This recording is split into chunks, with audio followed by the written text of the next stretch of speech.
Chapter 50, beginning at verse 12, and yes, we will finish this up tonight. We might actually get done a little early.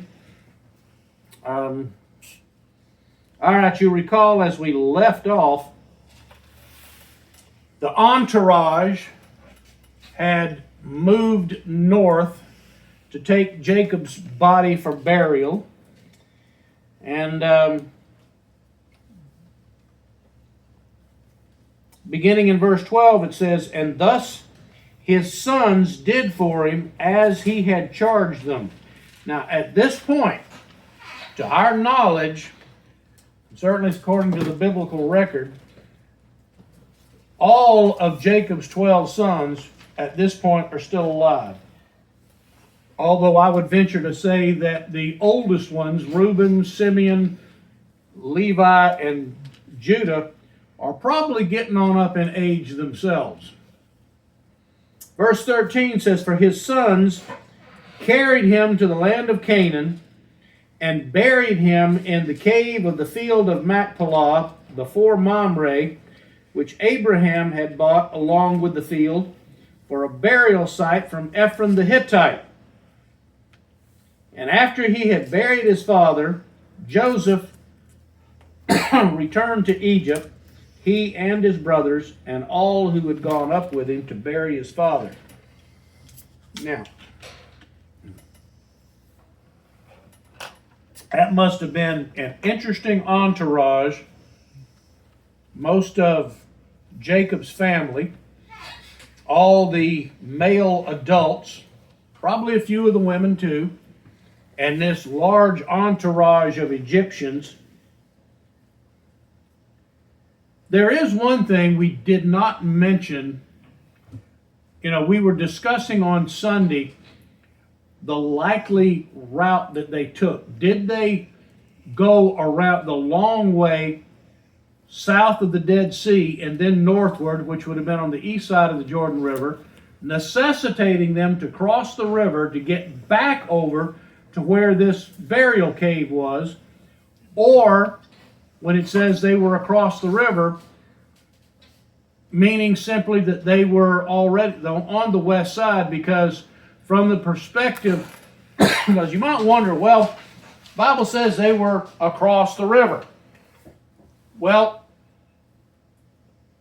from whose perspective? If God's. you look, God's. Well, yeah.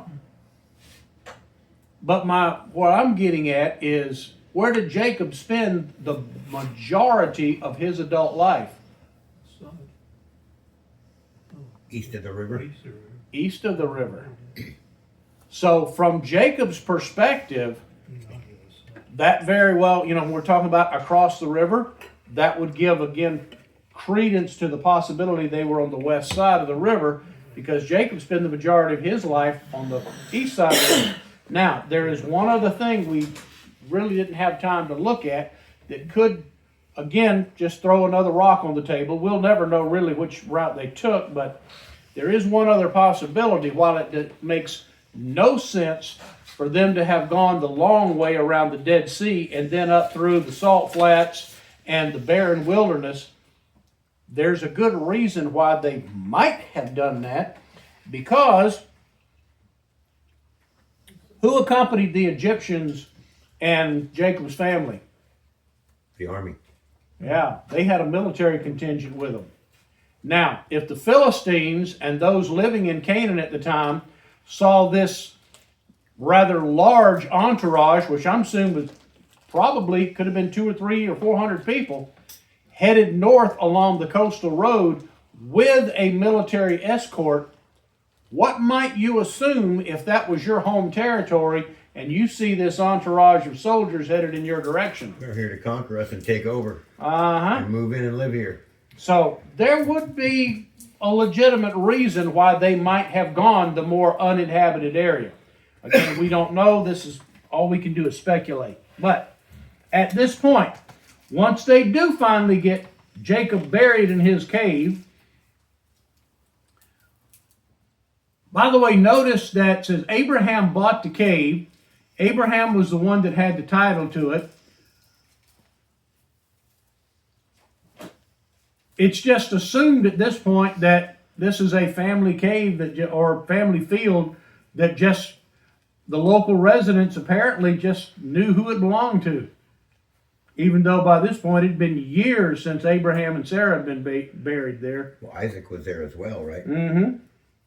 So, but still years since Isaac was put there. Oh yeah, years before. But anyway, after this is all done, says Joseph did return to Egypt. And verse 15 says, now is when we get to the interesting part. Up until this is just general narrative that says exactly what we would expect it to say. But verse 15 is where the story kind of takes a twist and gets interesting. When Joseph's brothers saw that their father was dead, obviously that's rhetorical, they knew he was dead, they said, what if Joseph should bear a grudge against us and pay us back in full for all the wrong we did to him? Time Interesting. to start worrying about it now. Yeah, now they're starting to worry, what's Joseph going to do now? By the way, you'll notice it says Joseph's brothers, but notice who goes on sort of unnamed here.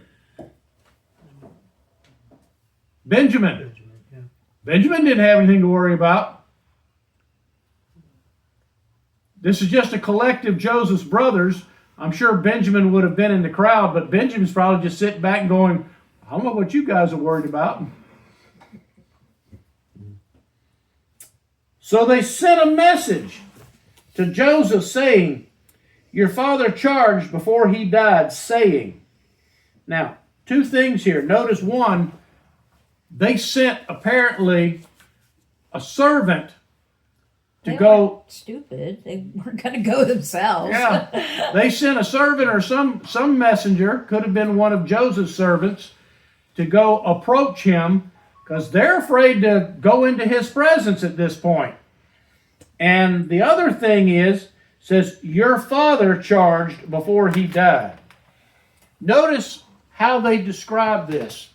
Made it up. Well, first off, not our father, Your father. your father. Somebody you need to listen to. Uh-huh.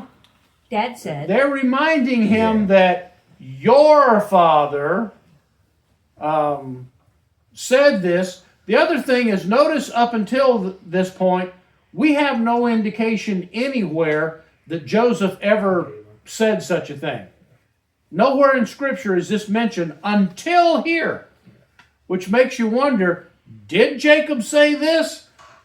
Or are they making this up because figured, well, Joseph's not going to know the difference, and we get our story straight.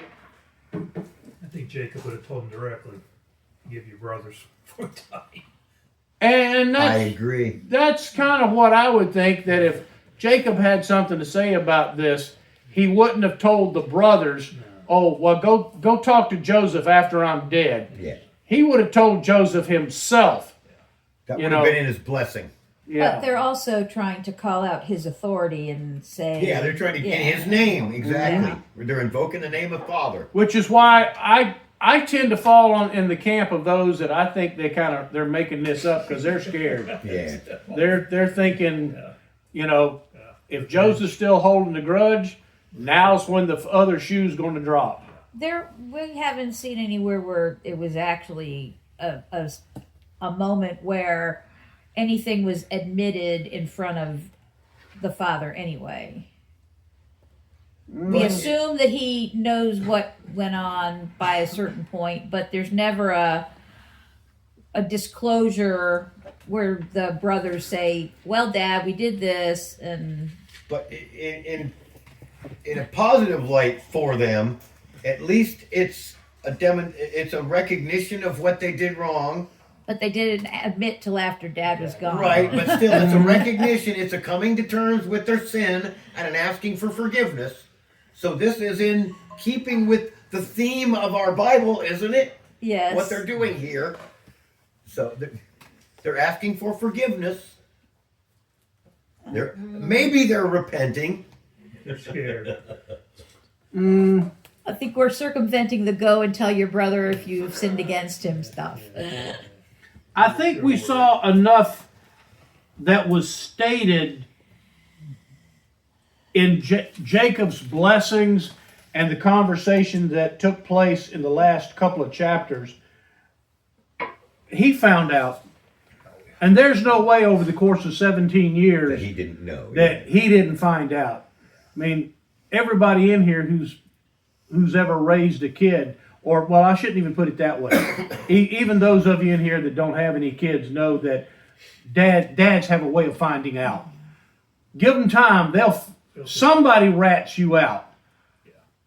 Or If- says something when they forget that you didn't know to begin with. And Or he all walks of in on a sudden it's- conversation and is like, what are you guys talking about? Plus, Benjamin, other than the fact that The whole thing. they might have all said, look, Benjamin, keep your mouth shut or else. Jacob's favorite. Benjamin had no reason to hold, not to tell him. Yeah, he's his Benjamin favorite. wasn't a part of it. But anyway, the point being, I think we're all in agreement that the likelihood is Jacob found out.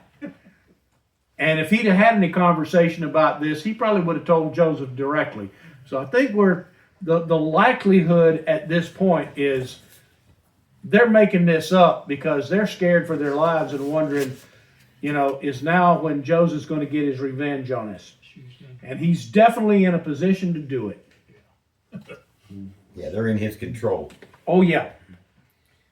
All right. Verse 17. Military escort. Thus you shall say to Joseph, please forgive, I beg you, the transgression of your brothers and their sin, for they did you wrong. And now, please forgive the transgressions. And again, notice how they state this. Please forgive the transgressions of the servants of the God of your father. They've now put themselves in the position where, we're just servants of God. So if you take any revenge out on us, Now they've invoked both fathers. we're servants of Almighty God. Your God, Joseph. I mean, I'm sure they didn't, put it in quite that obvious of a term, but I think they're reminding him here that you shouldn't do anything at this point, Joseph, but there's something else that while they don't state this, what they do state and how they state it tells me something else. At this point, they're just 12 brothers, or 11 plus Joseph, who by this point, you figured that they've got kids, grandkids, and at least the older ones probably have great-grandkids. So they're getting to be a pretty good-sized family here. They see their family growing. They know what has been promised to Jacob. Do you think at this point that they have the realization that they are, in fact, the patriarchs of the 12 tribes of a nation that is going to come from them? Something bigger than them, I mean, when you're just an extended family, you don't tend, nobody ever thinks to themselves, hey, we're a whole nation here. But you look at it from this perspective as to what Jacob has said in the previous months leading up to this, and knowing what God has promised them, and that land in Canaan is their land. There's, I think, a realization on their part that they are the forebears of a new nation. I don't know. I don't think they paid much attention to his blessing at all, because if he promised all this in the blessing and they saw that as an actual prophecy that they could count on coming true, then why would they be quaking in fear of what they think Joseph might do to them? Human nature. Yeah, what she said. I mean, I realize Terrible to them. that God affects people, but I also know that we tend to shoot from the hip of humanity versus And the danger that's right there in front of you is more omnipresent than that sense Yeah, of God's yeah. given me a promise I can count on. Plus, Okay, that makes sense. Plus, Okay. look at the other possibility. Even if they understand that they are the patriarchs of what will be the 12 tribes, Joseph could kill every single one of them And that would still come true in their descendants. because they already have descendants. Yeah. So, yeah, that part would still come to pass. Because even the youngest, Benjamin, already had several kids by this point. The lad. Yep, yeah, the lad who's nearly 40 years old. All right, but notice Joseph's response at the end of verse 17. And Joseph wept when they spoke to him. Joseph clearly, had no such intentions. This obviously, that their fear of him obviously upset him. So then his brothers also came. Notice they were still probably outside, and it's like, hey, go talk to Joseph and tell him this, and let us know when it's safe to come in. So then his brothers also came and fell down before him and said, behold, we are your servants. They basically agreed, if you'll just spare our lives, we'll be your slaves. And Joseph said to them, do not be afraid, for am I in God's place? He said, I'm not the one that's deciding your fate here. He knows why. Yeah. Said, and as for you, you meant evil against me, but God meant it for good in order to bring about this present result, to preserve many people alive. So at this point, clearly, Joseph is giving God the glory for all this and realizes it doesn't matter what your intention was, God was the one that was in control the whole time. So therefore, do not be afraid. I will provide for you and your little ones. So he comforted them and spoke kindly to them. I'm sure they were relieved at that point. All right, then the last section talks about Joseph's death. Now, what's interesting to me, we don't know how many of the brothers outlived Joseph. I mean, Joseph was the second to the youngest, but the way this reads, it seems like Joseph may have been one of the first ones to die. We can't tell. It says, now Joseph stayed in Egypt, he and his father's household, and Joseph lived 110 years. Now, compared to his father, that was a young age. What's that? What is he, 150, 160? Oh, Jacob? Yeah. 130 something when he I think it says he was 140. 40, yeah, okay. Yeah, it was 130 something when he went to Pharaoh. Yeah. 10 years And later, yeah. Joseph saw the third generation of Ephraim's sons. Also, the sons of Machir, the son of Manasseh, were born on Joseph's knees.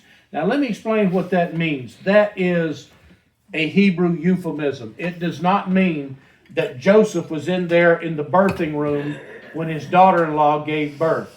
Well, my translation says we're brought up on Joseph's knees. That's more reasonable interpretation. Well, probably, yeah. again, no matter how you translate it, it's actually a euphemism that has a different meaning to it. Joseph did the same thing with Manasseh's sons that Jacob did with his two sons. To be brought up on someone's knees means that Joseph adopted them as his descendants. Now, this is significant because Manasseh was the firstborn, and Jacob had blessed Ephraim, which hacked Joseph off. Joseph wasn't at all happy about that. So what you see here is Joseph trying to reverse the blessing that Jacob had put on Ephraim by adopting Manasseh's two sons and making those two sons his direct descendants. Basically bumping them up a generation. So then you had Ephraim and Manasseh's two sons on an equal footing with each other. So what Joseph did essentially is to give Manasseh as the firstborn the double portion of his inheritance, in spite of what Jacob had prophesied. I mean, that was a clear action on Joseph to try to reverse what Jacob had done, which again, we all know Joseph wasn't real happy about. But that's what that's talking about when he said that, Machir, his grandson, says, or the sons of Machir. So actually, it's not just his sons. He didn't just adopt his grandson, he adopted his great-grandson. Wow, bumped them 2 generations. Yeah. Third generation. Mm-hmm. And Joseph said to his brothers, and that's why I say we don't know how many of them he outlived and who outlived him. Just as Joseph said to his brothers, I'm about to die, but God will surely take care of you and bring you up from this land to the land which he promised on oath to Abraham, to Isaac, and to Jacob. Then Joseph made the sons of Israel. Now, we say the sons of Israel. Unfortunately, there's 2 ways to interpret this, and there is absolutely no way to know which one it means. This could literally mean his brothers, Reuben, Simeon, Levi, etc. Or the term sons of also means descendants. So he could have just simply called in the kids, the grandkids, and the great-grandkids and said, hey guys, I'm about to die here. But when I do, I want you to promise me this. So, and again, there is no way based on this context to tell whether he was addressing his brothers or their descendants. So Joseph made the sons of Israel swear, saying, God will surely take care of you, and you shall carry my bones up from here. Why up? Because it was North to Canaan. Yeah. Egypt, south. Because Canaan's north. Absolutely. He's making it clear, said, I want you to carry my dead body when I'm gone, when you leave, the time comes that you leave here, carry me with you and bury me in Canaan. So Joseph died at the age of 110 years, and he was embalmed and placed in a coffin in Egypt. Now, again, the only 2 examples of 2 Hebrews being embalmed by the Egyptians that we have anywhere in history, Jacob and Joseph. And just as they carried Jacob up, he wanted them to do the same for him. But there's a difference here. When Jacob died, once the period of mourning was over, they carried him to Canaan right then. Notice at this point, Joseph is embalmed, but they don't carry him to Canaan until the Exodus. 400 years later. 400 years from then. There's 2 possible reasons for this. One, because Joseph was in fact the prime minister of Egypt, and the Egyptians themselves may have insisted on burying him there in Egypt until such time as, several generations later, when He was forgotten. he was forgotten about and the Egyptians didn't care. It's like, yeah, take your mummy and get out of here. They may not have cared at that point. The other reason is, which is a possibility, is in Joseph's old age, there is some indication, and again, don't quote me on this because, again, this is one of those things that's been lost to history. We don't know for sure. But some Egyptologists and historians believe that the Pharaoh that appointed Joseph as prime minister may have at this point already been dead, and that Joseph as the prime minister may already have been, declining in his authority, that they may not have been able to take him out of Egypt at that point because the Pharaoh that was in charge at this point may already have been a little uncomfortable with the Hebrews. And he may have already had a sense that it may be generations before there's a chance for somebody to take my bones back. That's kind of what the thinking is. But the Pharaoh that didn't know Joseph may already have been on the throne by that point. That Joseph was merely being tolerated because, just like a lot of other politicians, he inherited this guy. And once he died, figured, well, fine, we're rid of him. Now we'll deal with his rest of his family. Because, I mean, look at it from a political perspective. Joseph was extremely popular with the Egyptians. Joseph had literally saved their lives. So even if the Pharaoh that didn't know Joseph was already on the throne by that point, for political reasons, he could not have enslaved the Hebrews with Joseph still there, because Joseph was too popular. So that's the other possibility. Questions this evening? I just thought Joseph obviously had some sort of prophetic insight or something that they were going to be leaving Egypt. Mm-hmm. He knew that, and he was counting on that. Well, again, they all knew that God had promised Abraham and Isaac, and then with Jacob, God had appeared to each one of them and promised each generation, you're going back to Canaan. And surely Joseph would have known that. Especially as Jacob's favorite son. I can't help but think that when Joseph was little, that Jacob probably reminded him, probably on numerous occasions, hey, look around you. This land has all been promised to us. I thought it was kind of interesting. He says, God will surely visit you. Again, an indication that they still had this idea that they were serving a regional God. Anybody else?